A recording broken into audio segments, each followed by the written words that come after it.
89.9 FM. The Remedy.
Every little thing that goes wrong, we start to blame the government. We know everything that goes wrong because we are part of the government. Let's save Nigeria, so Nigeria won't die. Which way, Nigeria? It's a good afternoon to you wherever you may be located in this global space. Solutions 93.9 FM is the station. And of course, Monday, the 20th day of May, year 2024. I bring you political updates. And of course, before we say or do anything, let's take political roundup. Let's save Nigeria. So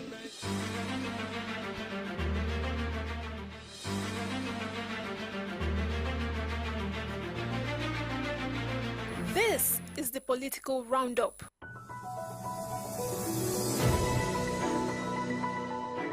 Nigerian President Bola Tinubu has joined other world leaders to pay tribute following the fatal helicopter crash that killed Iranian President Ibrahim Raisi and the country's foreign minister Hussein Amir Abdullahian. In a statement today, presidential spokesman Ajuri Ngalale said President Bola Tinubu extends his condolences to the government and the good people of the Islamic Republic of Iran, expressing profound grief over the disturbing tragedy and describing President Raisi as a leader who was passionately committed to the development of Iran.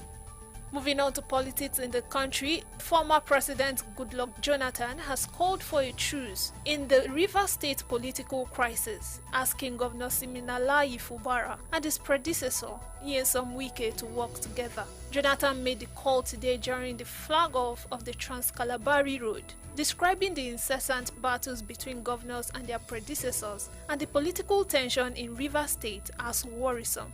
Worried by the unending conflict, Jonathan is calling for peace and also argued that the stability of the oil-rich state is crucial to the nation's development. The organized labor has agreed to attend the negotiation meeting of Tripartite Committee on the Minimum Wage slated for Tuesday.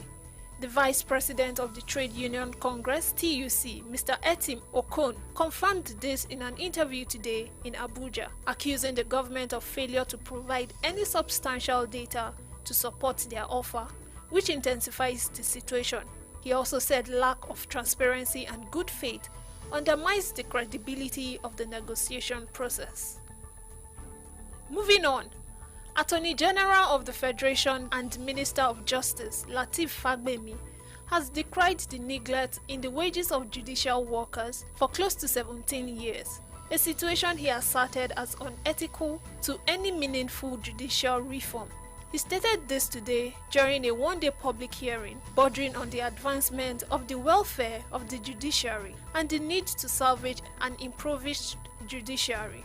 Meanwhile, President of the Court of Appeal, Justice Monica Dongban Mesem, said salaries and welfare are not the only crucial issues, but argued that the cost of operations has become a major challenge that has necessitated the thought to shut down some of the courts owing to low budgetary provisions. And lastly, Justice Binta Nyako of the Federal High Court in Abuja has dismissed the request by the detained leader of the Biafran Nation agitators, Nnamdi Kanu, for the restoration of his revoked bail and the removal from the custody of the Department of State Services (DSS) to a state arrest or prison custody. The judge said that the same request had been brought before her by Kanu, dismissing it for want of merit. In a ruling on Kanu's request, Justice Nyako said that she found as a fact that Kanu jumped the bail earlier granted him and escaped out of the country. And that's the political roundup.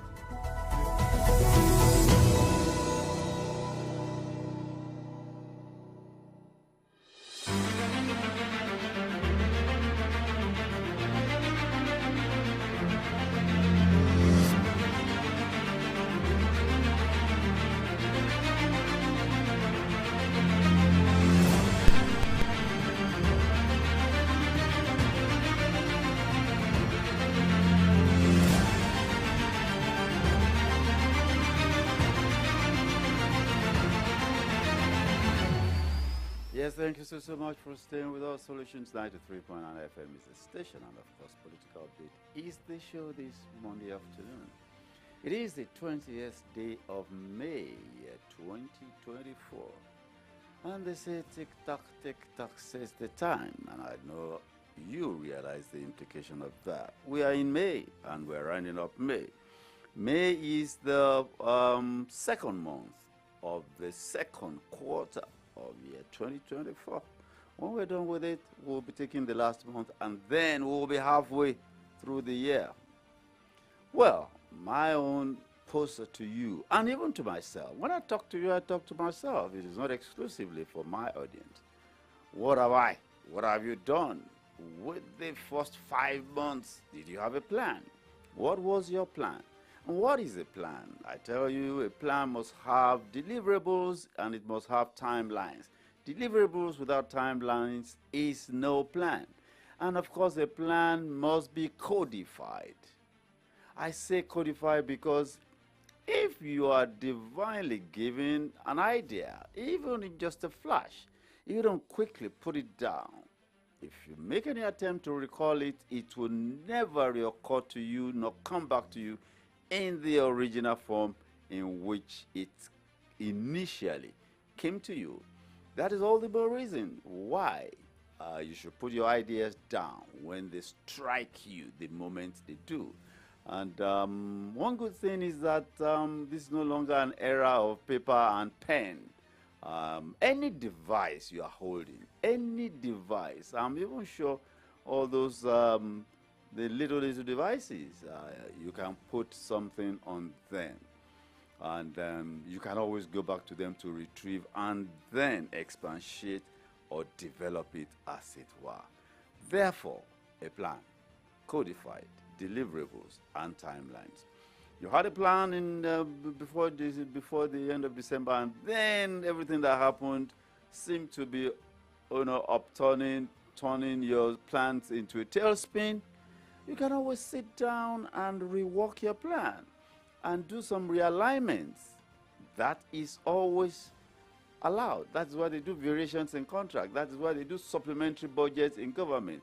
That is why, they do all these things to realign and to make sure you are on course. The important thing is for you to be on course. So it is time, as we approach the halfway mark of year 2024, it is time to review, and it is time to realign. And for the purposes of reloading and relaunching. They say it is not over until it is over. You saw the EPL that was concluded yesterday. It wasn't over until the last match for each club yesterday. It wasn't over. So it is not over until it is over. Keep working at it. It's like the bird they call the woodpecker. Have you seen a woodpecker at work? The woodpecker will keep striking at the same location persistently until it gets to what its target is. Keep working at it. I wish you all the very, very best for the next month. Yes, because we're already 20 years. Yes, talking about political roundup. The news item, the only one I'll be talking about there is the former president, Jonathan, Ebele Jonathan, visiting River State and calling for peace and a truce. They actually called for a truce. And as a former president, he should understand what he's talking about. And there is also the fact that he is of Ijo extraction. The president is of Ijo extraction, just like Siminalayi Fubara, who is the governor of Rivers State. And there has been an ethnic dimension to that. Let's, my producer, can we have that? Because we must work together. In this case of Rivers State, Honorable Minister Nyesom Wike and Governor Sim Fubara must work together for developing the land and the people of Rivers State. The tension will not help us. Rivers State is very critical in this country. Rivers State is the heart of the Niger Delta. If Rivers State is destabilized, the whole Niger Delta will be destabilized. And it will not end within the Niger Delta alone, because I'm from this part of the country and I know how the system works. And we wouldn't want any crisis in Rivers State. Leaders must know that nobody takes 100%. You must learn the principle of give and take. So that all Yes, that was President Goodluck Ebele Jonathan speaking at the flag off of the, it was at the flag off of the Trans-Calabari Road. If you have been in Port Harcourt, you should know that. Yes, the important thing is that he called for a truce. Who are the major actors? Wike on one side, and of course, the governor on the other side. Honestly, I think there should be some form of truce. That is, if the leaders are thinking of the people. What is at stake? Power. Who controls? It's about resource control. Who controls the resources of River State? You have had your time, 8 years. You cannot be a governor via remote control. after you have had your time, even if you're going to be remotely controlling. After all, in Kwara State, Abubakar Olushola Saraki did it 8 years and remotely controlled the governor that took over from him for 8 years, but not in this abrasive, and it was subtle about it, it was diplomatic about it, but he got it done. And so this frontal style of doing it by Wiki may not be, is certainly not in the interest of the people. But certainly, we have not had the last from Rivers State. 3 states are on our radar. Rivers is on our radar. Edo is on our radar. And so also is Ondo State. And we move straight to Ondo State this afternoon on Political Update. In Ondo State, elections, the primary political party primaries have been conducted. And in the APC, the sitting governor, AYODEJI Lucky, won the primaries. And when Lucky won the primaries, well, others are protesting. And chief among those who are protesting is Senator Jimoh Ibrahim. Senator Jimoh Ibrahim had been a member of the PDP. He's now in the APC and certainly representing his senatorial constituency, senatorial district in the National Assembly. Jimoh Ibrahim is not a very nice customer. He's a tough customer to have. And he has gone to court to challenge the victory of Lucky AYODEJI. When I saw Jimoh Ibrahim in that contest, I started asking myself that, is it okay? Is this not going to be trouble for AYODEJI? Because you will recall that when he ran in the PDP, he ran against Jegede, and it came out a very, very bad experience for Jegede. They were actually in the Supreme Court. Jimoh Ibrahim was actually in the Supreme Court against Jegede until 48 hours to the election, when the Supreme Court eventually and finally gave a verdict in favor of Jegede. But by that time, people had abandoned Jegede to move to the boat of the sitting governor then, Aketi. And it looked very, very bad for Jegede. Jimoh Ibrahim can be a difficult customer to have as an opponent or as a political adversary. He has financial muscle.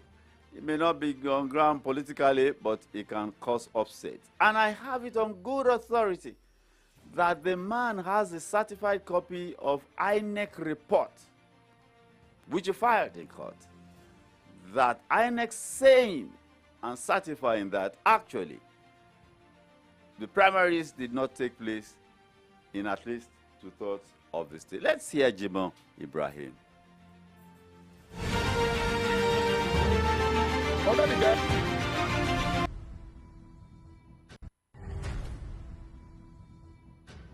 Under the guideline of our party, they said the moment you finish accreditation, you go to voting. After voting, at the red thumb of your hand, blue ink will be marked on it. We didn't have any ballot paper. How do you come by blue ink? You should go back and read the constitution of APC very well. It is very clear. 3 ways in which a candidate can emerge in the party. Number 1, consensus. 2, direct. 3, indirect. Direct primary, you line up at your ward and you are going to be counted, not through where you are going to turn print. They should understand that there's a difference between direct and indirect.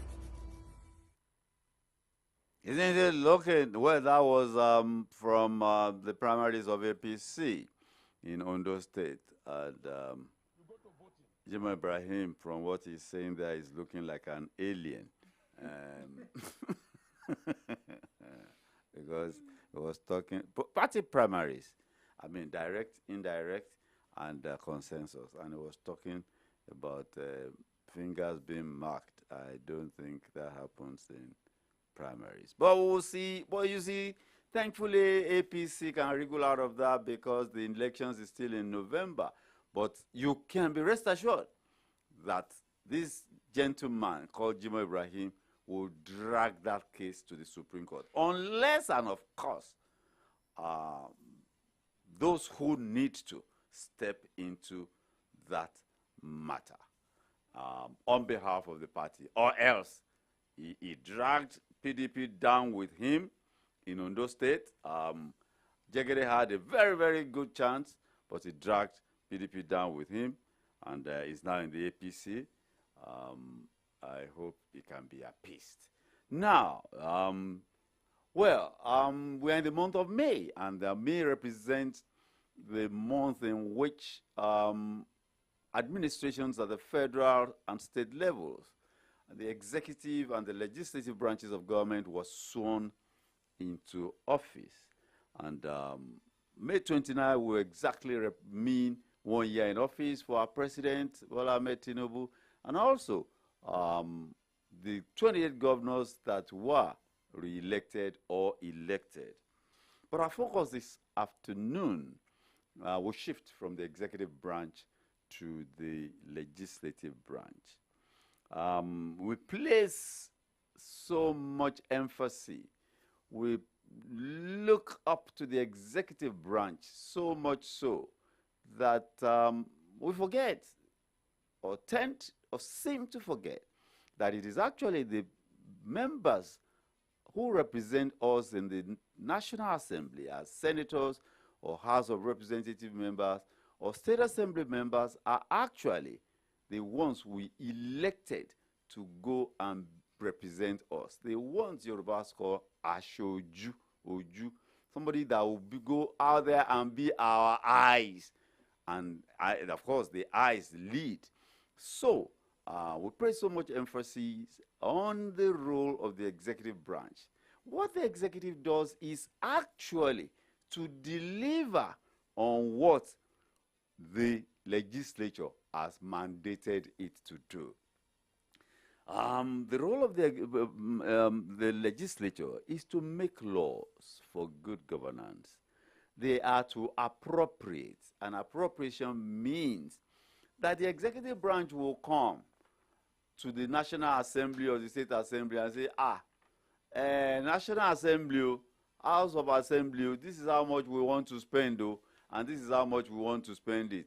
It is 10 naira we want to spend, we will spend 10 naira, we will spend 1 naira on the road to Ojagbo, we will spend 5 naira on the road to Oyo, we will dig borehole with this and that. And then the assembly, whether national or state, will say, no, this 10 naira will not be enough. We give you extra 5 naira. You want to construct, so that is the essence of the parliament.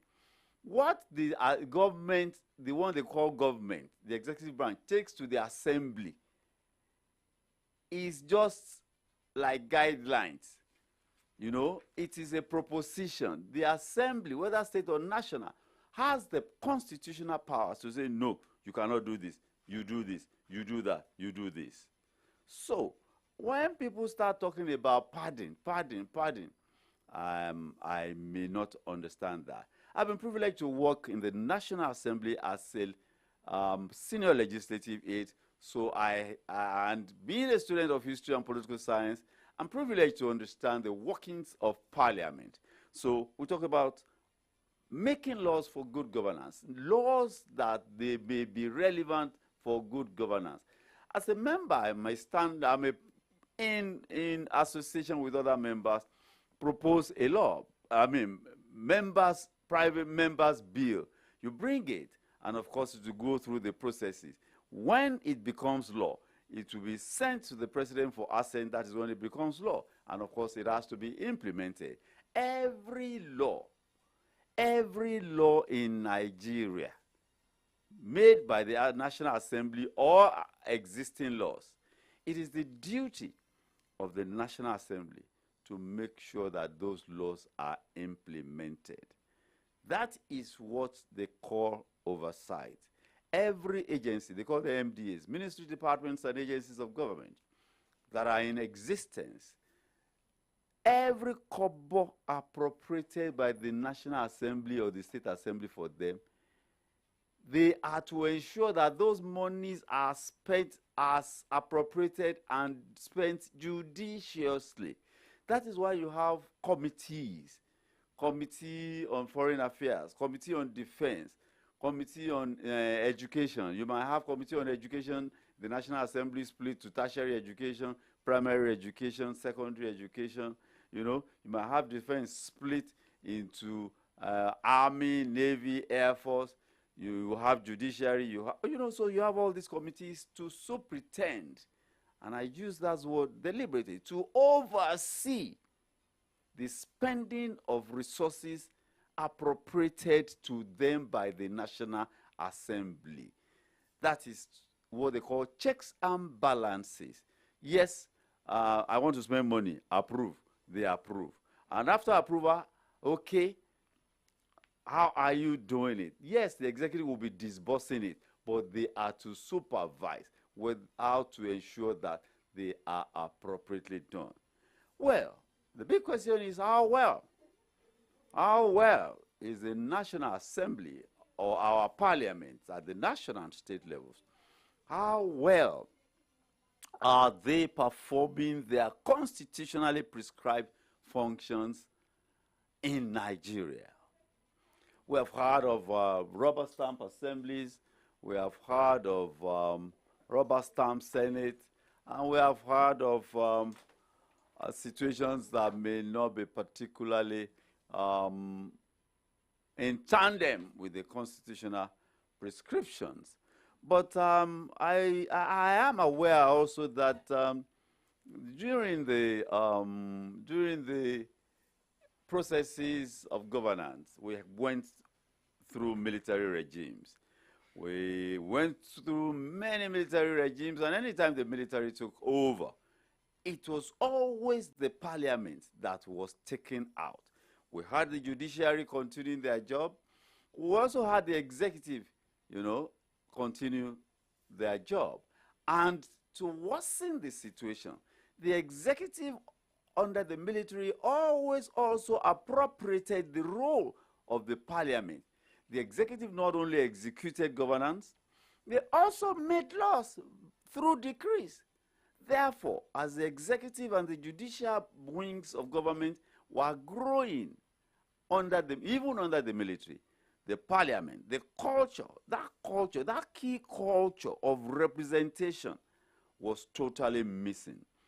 And sadly, even as it is now, you have an attrition rate of about 75 or 80%.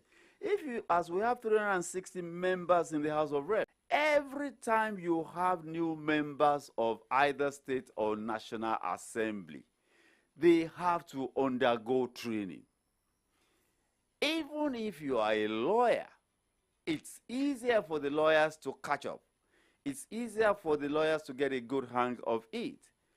But I'm coming in, as a greenhorn. I'd never heard of parliament. I'd never been even a visitor to the gallery to watch what is happening there. They have their code of conduct. You have to know the rules of engagement. You have to know how committees operate. You have to know your functions. And this training I have seen takes nothing less than 1 year. If you are a fast learner and you are serious about it, you will pick up in 6 months. If you are a student of history, you have been interested in governance and parliamentary things, you may catch up even in 2-3 months. But if you are a greenhorn that was clueless, it won't take you less than 6 months to have a good hang of it. And then for you to begin to be able to perform and become effective, it won't take anything less than 1 year. So when we return only 20% of members of parliament and we have to train and retrain every 4 years, it is a terrible waste of resources and especially time. Because if you have people just sitting down as passengers, following, that means they are not effectively representing their constituency. They are just occupying space. I make bold to say that when I worked in the National Assembly the House of Rep as a senior legislative assistant, there were 360 members. And I can tell you confidently that out of those 360, there were probably only 60 people that showed promise and showed that they knew why they were there and were actually in pursuit of parliamentary functions. During the electioneering in this studio, I had cause to ask over and over those who came, what is your parliamentary agenda? Some didn't even know what is your parliamentary agenda, what is your parliamentary group, what do you want to do? And some will start saying, we're going to be doing empowerment. What has empowerment got to do with your functions? I'm going to set up ICT center. What has that got to do? I'm going to distribute Okada. I'm going to build, what has that got to do with your primary assignment? But the nature of the governance and politicking that we do in Nigeria, we are customizing our own parliamentary structures to serve the peculiar nature of our environment. Yes, there's also the role of the people. Let me even go back to oversight functions. We have noticed that oversight functions now serve as avenues for our parliamentarians at the national level to go to their committees, the MDAs that they cover, that their committees cover, ministries, departments, and agencies. They go there and do all the motions, and what happens is that handshakes exchange hands, and of course they are taken care of in the Nigerian parlance. And a committee goes to inspect a specialized project. The committees, of course, the committees have secretaries. The committee is supposed to hire experts that will give the members of the committee an insight into what is at stake. For instance, you go to inspect a highway construction, and I'm a member of the committee, for instance.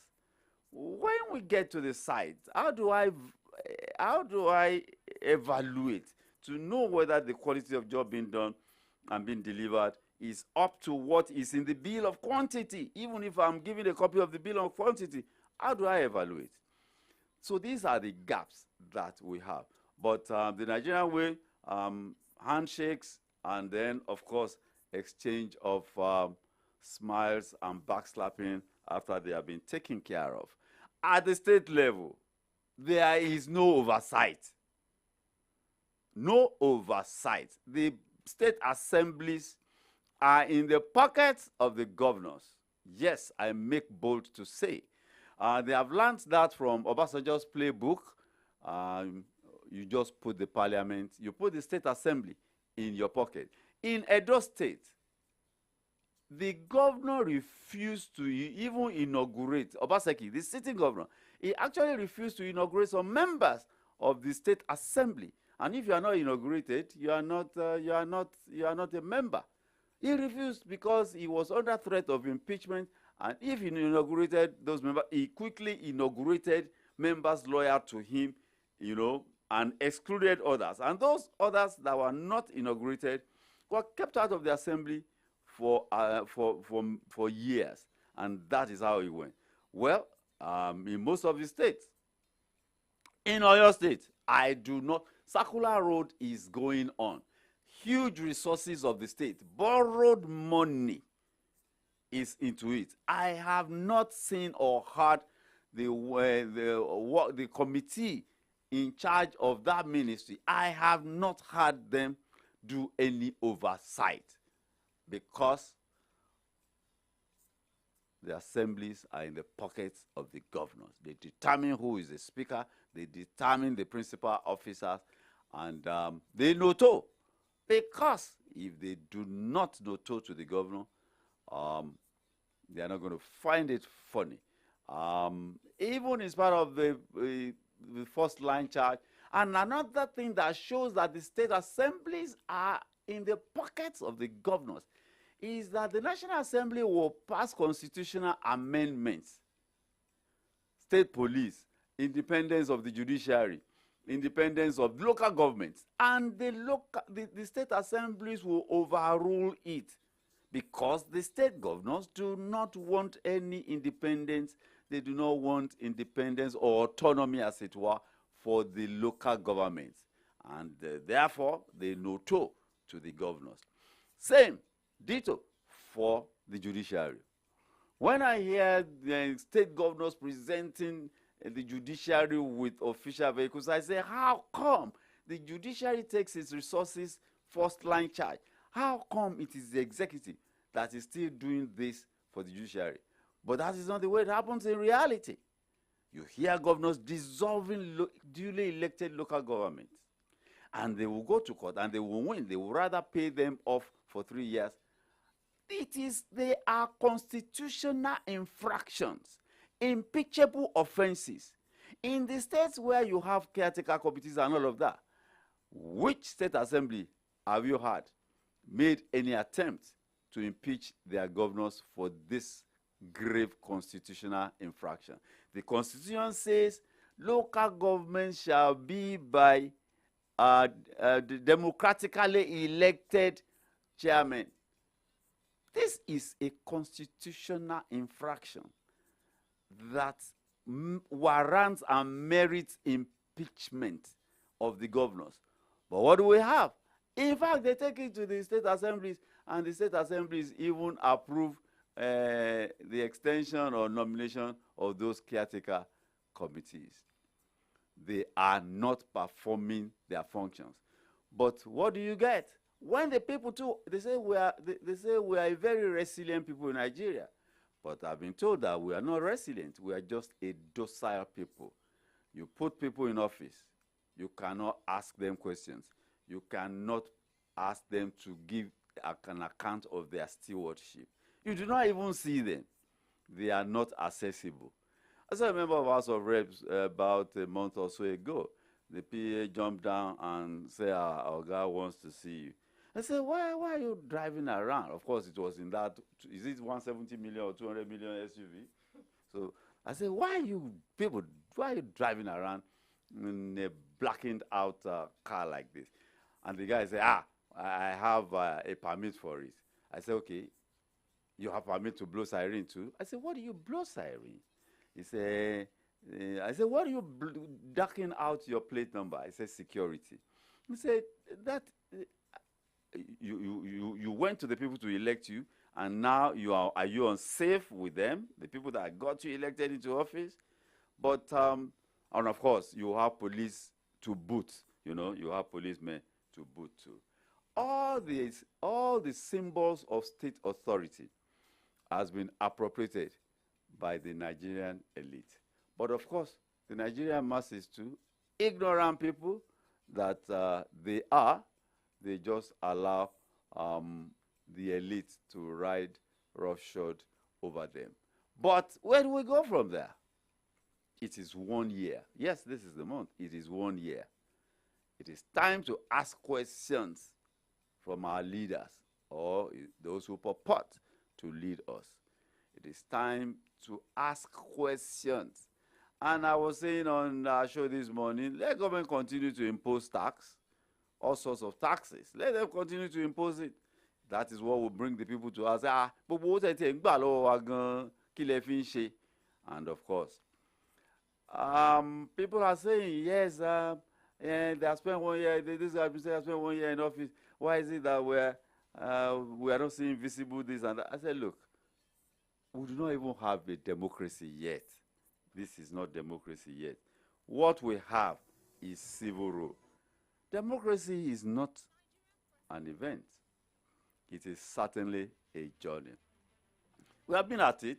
We should even be thankful that 24 unbroken years we have been at this. Will it be 25? Will it be 25? Yeah, it will be 25 this May 29. 25 unbroken years. The best we did was 6 years in the First Republic. The Second Republic, it was only 3 years and 4 months. The Third Republic was it an abortion or stillbirth? I think that was a stillbirth because we had the governors elected, the National Assembly elected. It was only the presidential election that created problem. So that was a stillbirth. The baby did not survive. The Third Republic was a stillbirth. After Babangida's endless transition of 8 years, Nigeria ended up with a stillbirth. Well, here we are. Believe you me, should we be thankful? They say vigilance, eternal vigilance actually, is the price to pay for liberty. Those who witnessed military rule in Nigeria and those who paid, some people paid with their limbs, many paid with their lives, many paid with their means of livelihood. Those who confronted the military, they were fired from their jobs. Some businesses were ruined, but many lost their lives in the process. So this thing that we have now was a hard-won democracy. We should not take it for granted. We should not assume that the military will never again make any attempt at coming into the governance space in Nigeria. It should never be taken for granted.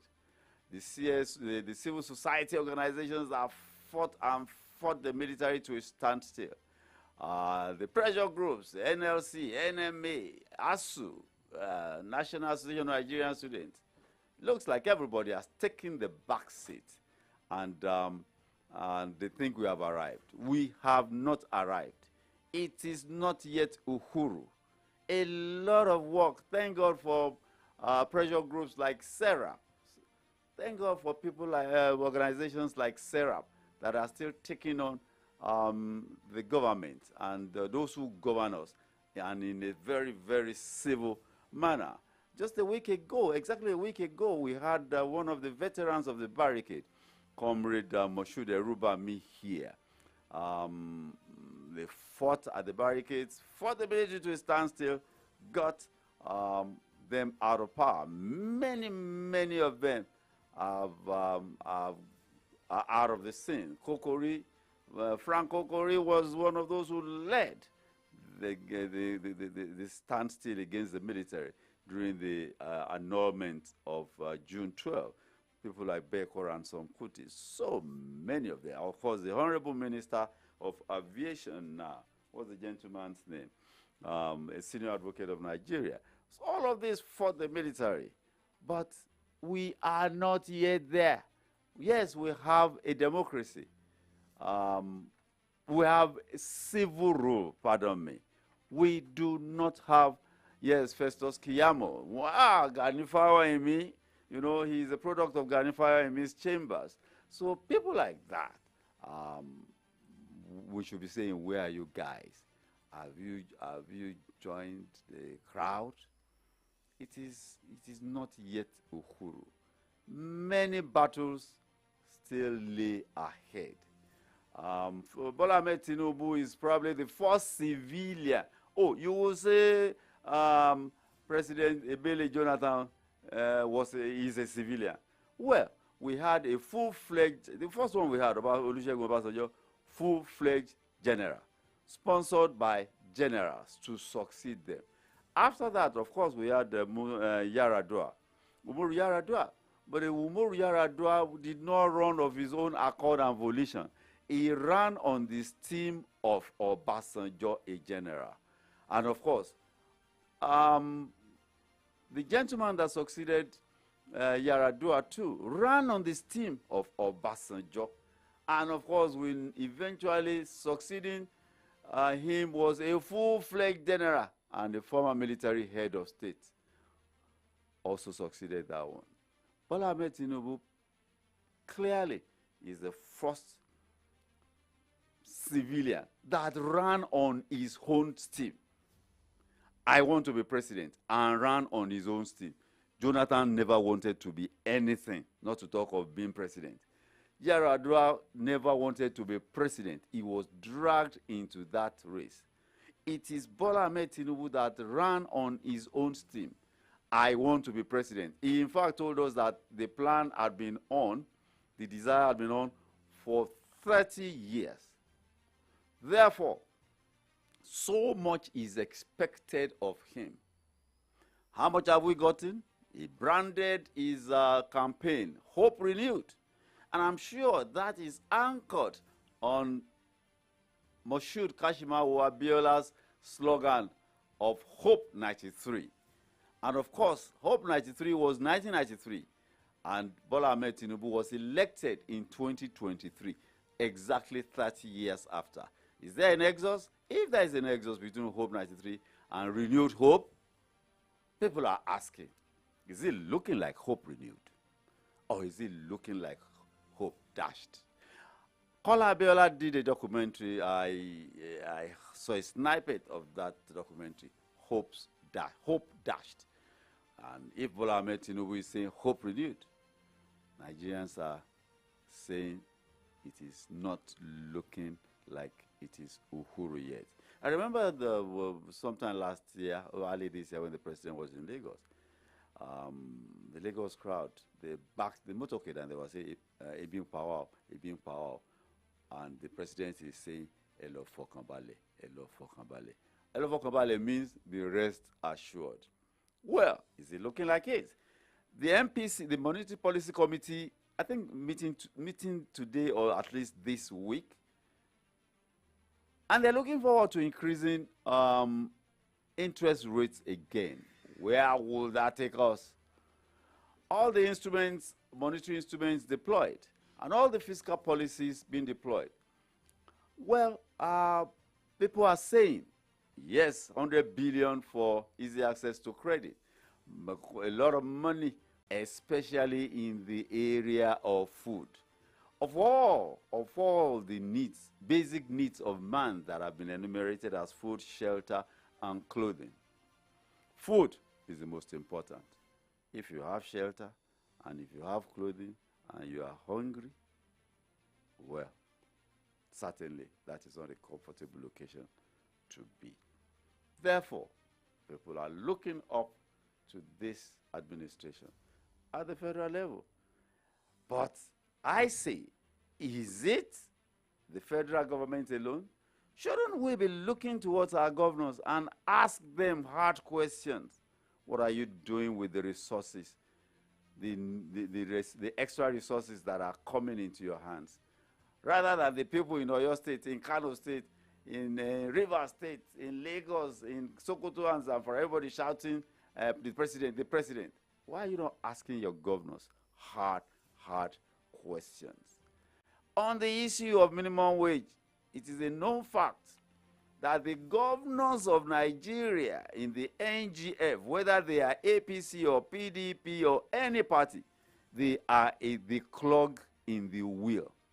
Since the Governors Forum was formed, they have become the clog in the wheel. When minimum wage was agreed during the days of Jonathan, it was 60,000 naira. It was the Governors Forum that said they were not going to pay.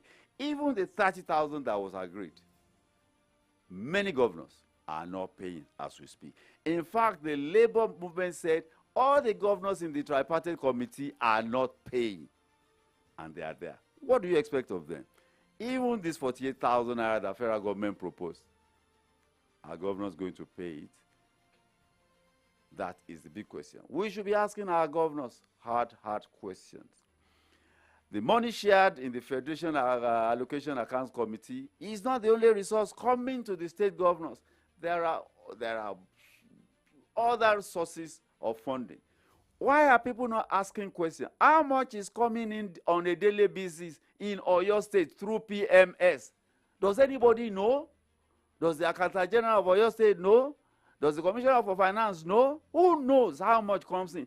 How many tricycles do we have in Oyo State? How many Marwa Keke do we have? How many Micras do we have? How many of those buses do we have? How much do they pay? Where does the revenue go? Does anybody know? Is this not the questions we should be asking our governors?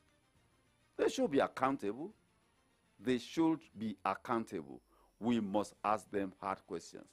And they have a duty to respond. These are the questions people should be asking, rather than asking Tinubu questions there. We should face our governors. What are you doing with our resources?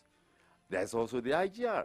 What are that we at least that one is being disclosed. But the issue of PM is how much comes in, what goes to who, we must know. We are asking questions. These are the questions the people in each state should be asking their governors, even as they expect performance from the federal authorities. Oh, well. We still have a few more minutes to go. Well, yeah, what do we do now? Yes, our representatives in the House of Reps and in the Senate. 3 senators and I think 11 or 14 representatives. In the next few weeks, well, we have had a distinguished senator here who gave a good account of himself. That is Senator Sharafuddin Ali, representing Oyo South Senatorial District. That we had him a fortnight or thereabout ago here. We're already reaching out to other members representing us. And should we be calling on local government chairmen too? What are they going to say? The local governments are under siege. Our governors are put local governments under siege. In 1999 to 2002, it is on record that the local governments performed. And they were only able to perform because the resources due to them was released. Every time they met, resources were released to them. I remember they all usually met JAC, they call it Joint Accounts Allocation Committee. They will meet and the resources released to them. And they will spend according to the peculiarities of their local government. But now, even based on constitutional amendments, everybody knows in town. It is visible in town. Local governments are not doing jack. They are just local governments in name. What is the state government doing in constructing terminals? It is not their terrain. It belongs to the local government. What are they doing collecting PMS tickets? It is not the terrain of the state government.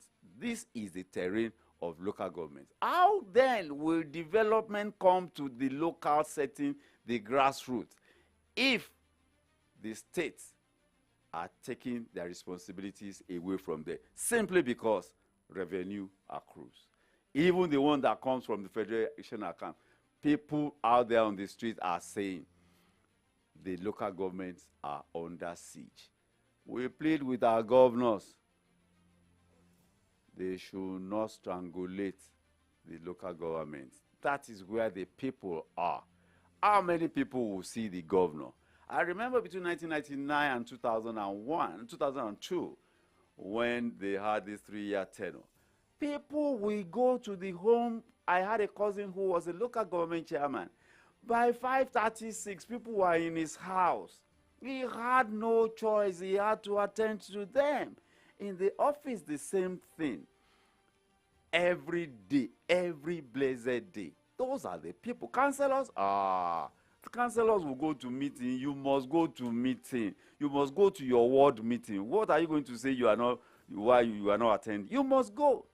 But now, I have, in this Oyo State, I have a friend who is secretary of a local government. Each time I say, what is happening in your local government? The response is nothing.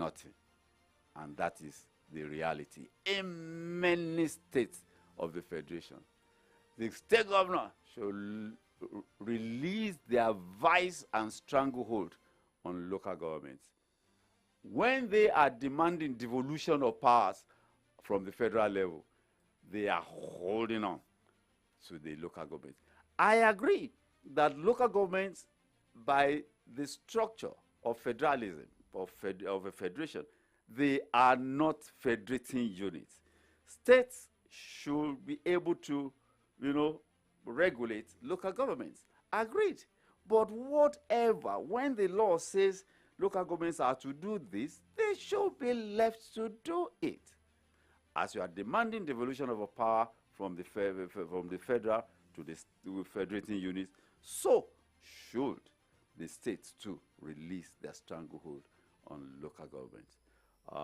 I don't think many local government chairmen are willing these days to come on into the media space to answer questions, because there are questions they are not capable of responding to, or else they will be on a collision course with their gas. We have seen situations in which it is the governor that will buy all the nomination form for the local government chairman and all of that. If you are buying nomination form for them, are you not going? He who pays the piper now, just like we are witnessing in Rivers State. It was Wike that bought nomination form for Fubara. It was Wike that sponsored Fubara. It was Wike that put him in office. And then, of course, you must hold the remote control. Well, it's a wrap on political updates this Monday afternoon, the 20th day of May, year 2024. We continue next week because it's still going to be 1 year of our representatives, either the executive or the parliamentary branch of government. Ask questions. You have a duty.